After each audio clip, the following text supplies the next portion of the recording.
अस्सलाम वालेकुम नाज़रीन, मेरा टीवी न्यूज़ में भलेकार आओ यहाँ पेरिया गुल सबका पेरी एक नज़र हेडलाइंस ते। फील्ड मार्शल सैयद आसिम मुनीर चयो आहे त मुल्क जे सरहदी सालमियत ऐं हर शहरी जे तहफ़ुज़ ते को बि समझौतो न करणु ॾींदो। उहा पाकिस्तान आर्मी जी पहिरीं तरजीह आहे। नेशनल सिक्योरिटी वर्कशॉप में शिरकत कंदड़नि खे ख़िताब कंदे फील्ड मार्शल वधीक चयो आहे त इलाइक़ाई सूरतहाल तेज़ी सां तब्दील थी रही आहे। गैर मुल्की हिमायत याफ़्ता दहशतगर्दनि मालूमाती जंग समेत पेचीदा चैलेंजेस आहिनि।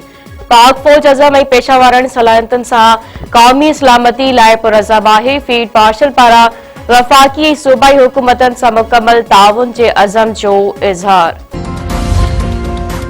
वॾे वज़ीर सैयद मुराद अली शाह चयो आहे त कानून साज़ी पार्लियामेंट जो अख़्तियार आहे। वकील रोडनि ते अची अवाम खे परेशान न कनि। वकीलनि जो कम दलीलनि सां क़ाइल करणु आहे। हुकूमत वटि ॿिया ऑप्शन बि मौजूद आहिनि। एनएफसी में ख़दशनि जे मापे ते वज़ीर आज़म सां ॻाल्हायो आहे। रांची में मीडिया सां ॻाल्हाईंदे वॾे वज़ीर वधीक चयो आहे त कानून जड़ असांजो आसासो आहे, उनखे नुक़सान पहुचण न ॾींदासीं। 10 खां 15 साल अॻु थर कोल लाइ बि माण्हू ईअं चवंदा हुआ, पर अॼु थर पाकिस्तान खे तब्दील करे छॾियो आहे।